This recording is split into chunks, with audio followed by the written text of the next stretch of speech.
శ్రీరామనవమి అంటే రాముల వారి కళ్యాణం మాత్రమే కాదు, ఇంకొకటి కూడా మనకి స్పెషల్ గా గుర్తొస్తుంది. అదేనండి పానకం. అసలు ఈ శ్రీరామనవమికి ఈ పానకానికి మధ్య ఒక చిన్న స్టోరీ ఉంది. అదేంటో విందామా? శ్రీరామనవమి ఎప్పుడు స్టార్ట్ అవుతుంది? సమ్మర్ స్టార్టింగ్ లో స్టార్ట్ అవుతుంది కదా. అప్పుడు చాలా వేడిగా ఉంటుంది. కానీ రాముల వారు ఎలా ఉంటారు? చాలా సైలెంట్ గా, చాలా ప్రశాంతంగా ఉంటారు. చాలా కూల్ పర్సన్ ఆయన.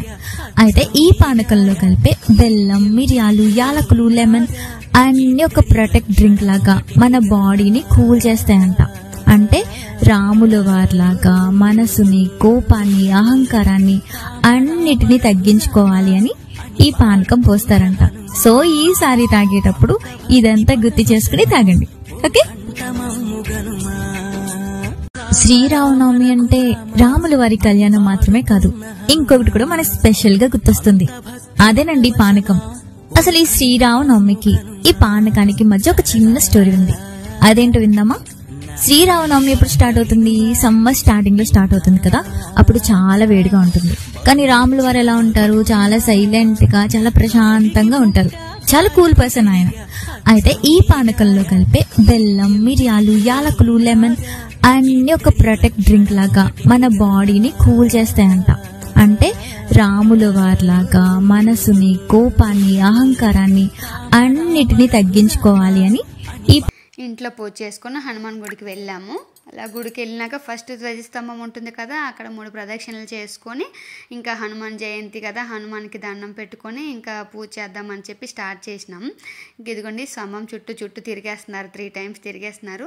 తర్వాత రాముల వారి గుడి చుట్టూ అక్కడే హనుమాన్ గుడి కూడా ఉంది, శివాలయం కూడా ఉందండి మా స్ట్రీట్ దగ్గరలోనే. జై హనుమాన జానక సాగర జై కబీసలోకో జమ రామభూత శ్రీవల రామ అంజని పుత్ర పవసుధరామ మహావీర విక్రమ వారి సంఖ్య అని పాడుతున్నారు వీళ్ళైతే హనుమాన్ సాంగ్.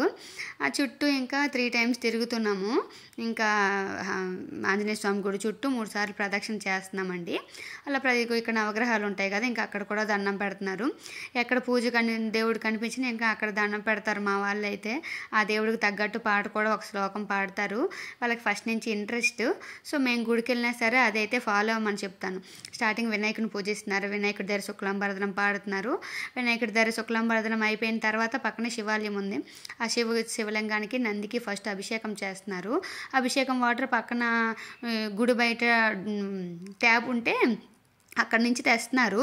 సో అమ్మ నేను కూడా తెస్తాను అని చెప్తే ఒక చెంబే ఉందనంటే పక్కన వేరే వాళ్ళ చెంబు తీసుకొని ఇంకా 2 చెంబులు తెచ్చి ఇంకా వాటికి అభిషేకం చేశారు. ఇద్దరు కలిసి 2 చెంబులతో శివుడికి, శివలింగానికి, ఇంకా నందికి అభిషేకం చేసి ఇంకా శివుడి పాట పాడుతున్నారు. శివుడి పాట అలా పాడుతున్నారు. పాట అయిపోయిన తర్వాత ఇంకా మా దర్శనం అయిపోయింది. అయిపోయిన తర్వాత ప్రసాదము తీర్థం తీసుకోవడానికి రెడీ అవుతున్నాము. ఇంకా ఆంజనేయ స్వామికి గారెల దండ, వడల దండ, ఇంకా తమలపాకుల దండ అన్నీ వేస్తాం కదా. సో అక్కడి నుంచి గారెలు ఒక్కొక్కటి ఇచ్చారు, అదే ప్రసాదం. ఇంకా అరటిపళ్ళు కూడా ఇచ్చారు తీర్థం తీసుకున్నాక. అరటిపళ్ళు ఇంకా వడలు తీసుకొని అక్కడ ప్రసాదం తీసుకొని అక్కడ కొంతసేపు కూర్చుందామని చెప్పి గుడి లోపల కూర్చోమని చెప్తున్నాను మా వాళ్ళకి.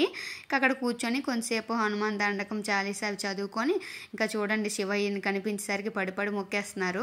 ఇంకా తీర్థం తీసేసుకొని ఇంకా వాళ్ళు ఇచ్చిన ప్రసాదం కూడా పుచ్చుకొని ఇంకా శతకోపం పెట్టుకొని మేము ఒక వడలు తెచ్చుకొని బయటకు వచ్చేస్తున్నాము.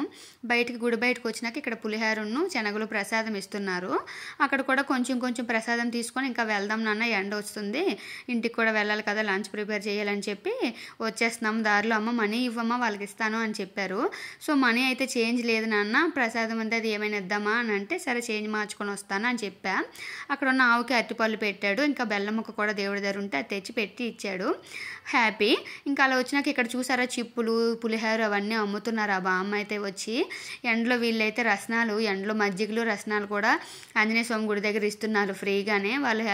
వాళ్ళు అక్కడ హనుమాన్ గుడికి వచ్చిన వాళ్ళందరికీ సర్వ్ చేస్తున్నారు ఫ్రీగానే.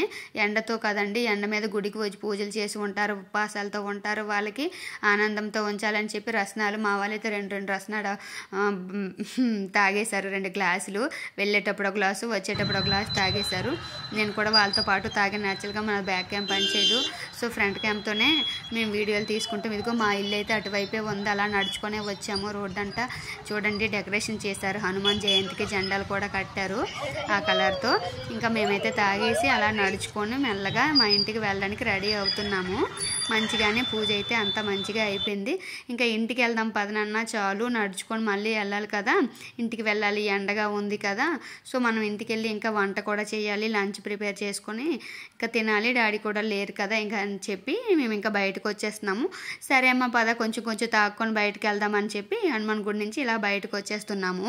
వస్తుంటే ఇంకా వస్తున్నాం చెప్పులు వేసుకుని. ఆవిడైతే మాత్రం అక్కడ కొబ్బరికాయలు పక్కన వండుతుంది, చెప్పుల దగ్గర చిప్పులు, లడ్డూలు, ప్రసాదం అవన్నీ అమ్ముతున్నారు. ఇదిగోండి నడుచుకొని వెళ్తున్నాము.